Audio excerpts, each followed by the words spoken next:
Allow me to first take this opportunity to congratulate you, Mr. President, for being appointed the Global Youth Champion.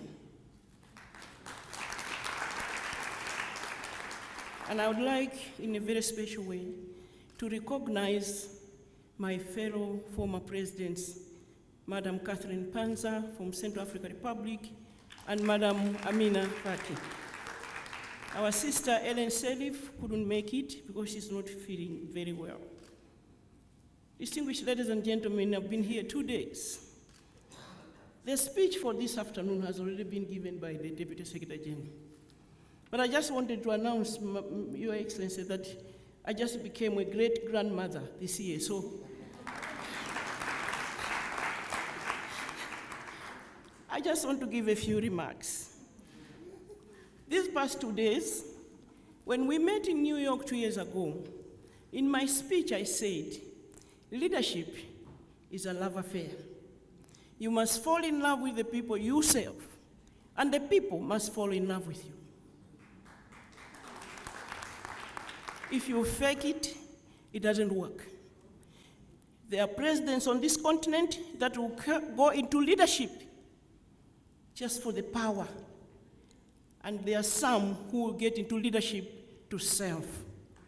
And when those that get into leadership to serve come along, you can't miss them. You are one of them, Your Excellency. I said this because of two things. You did the handshake at a national prayer breakfast. The whole Africa was tense. We didn't know what was going to happen here in Kenya. When you got up at a prayer gathering and extended a hand of friendship to your brother Raila Odinga, I saw leadership in you and humility. And I traveled here, and unfortunately you were not in the country, but I was able to meet Mrs. Odinga, and I was able to meet your sister Beth, and I sent messages to you to tell you that we African women are tired of conflicts on our continent, and as far as possible our leaders should ensure that they avoid them.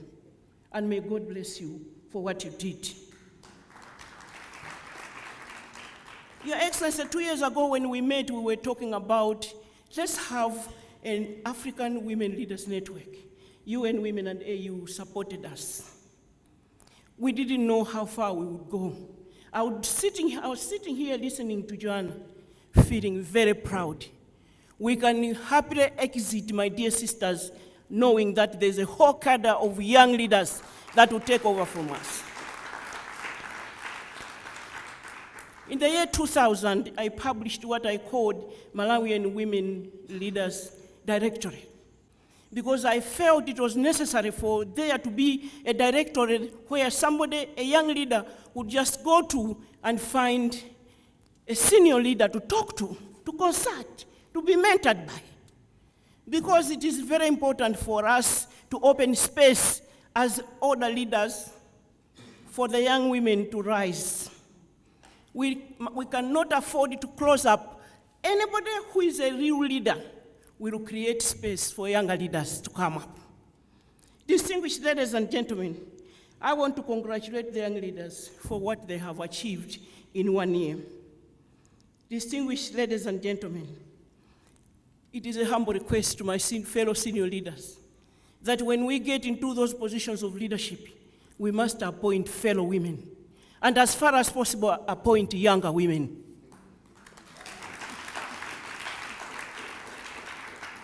When I was in State House, I decided that I was going to take full advantage of that opportunity. Distinguished ladies, being president is a very powerful position. Just by a stroke of a pen, you can declare war, you can change anything. So in Malawi, for the first time, we had a Chief Justice that was a woman. We had a head of civil service that was a woman. The first Malawian woman Solicitor General, 2 governors of the Reserve Bank, 8 district commissioners, 46% diplomatic service. We can do it. We can do it. Your Excellency, we must appoint fellow women, but allow me to finish with this. Feminism. We talk a lot about it, but I guess we as African women can design our own. Your Excellency, just the fact that you are sitting here with us means that you are he for she. Our men have decided they are going to open up space for us to participate in leadership. I say this because we are not doing badly. There are some continents in this world that are trying after 200 years to get one woman in State House. Africa has had 5.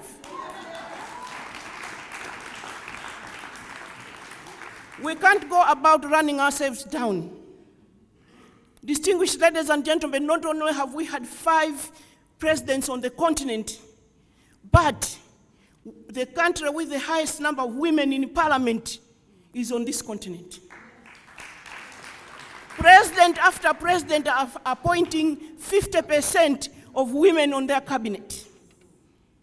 Namibia has designed their own zebra concept where if the president is a man, the vice president shall be a woman. If the prime minister is a woman, the deputy shall be a woman, all the way down.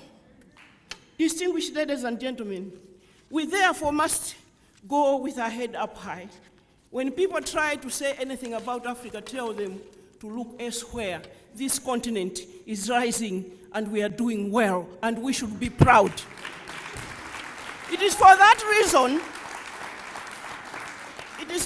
reason that we shall continue to mobilize ourselves as senior women leaders, create small space for younger women, because this continent, Your Excellency, needs a lot of women leaders, a huge cadre of women leaders.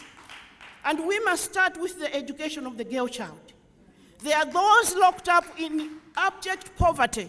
Even if they were born with any leadership traits, they will never get anywhere because they are stuck there. It's our responsibility as women leaders to find ways. Another challenge for you, Mr. President, and all of us, is that we went to Beijing and we agreed that we shall go back home and get into positions of leadership. I remember somebody asking Gertrude Mongera, how do we get into leadership? Men are already sitting there in parliament. So how do we get there? And Gertrude said, push them if you have to, but get into parliament. And Mr. President, we did. And we came back, and we tried. And 5 of us went into State House. The challenge, Mr. President, for all of us and yourselves is the fact that we don't last in those positions. Something has gone seriously wrong. The insecurity is bad out there. The patriarchy is bad. So they open up a little bit, we get in, oops, out. We need to find ways of assisting women get into those positions once they get there. Mr. President, may I finish by giving advice to my younger leaders. Ladies, learn to listen. I was listening very carefully to Madam Deputy Secretary General's speech. She's a diplomat, I'm not. Learn to listen. I learned to listen. 2, remind yourselves, remember that you can't know it all. A person who is able to take advice and to learn from others becomes powerful in the end. Love yourself. Love yourself. You can't give love to anybody. You can't give what you don't have.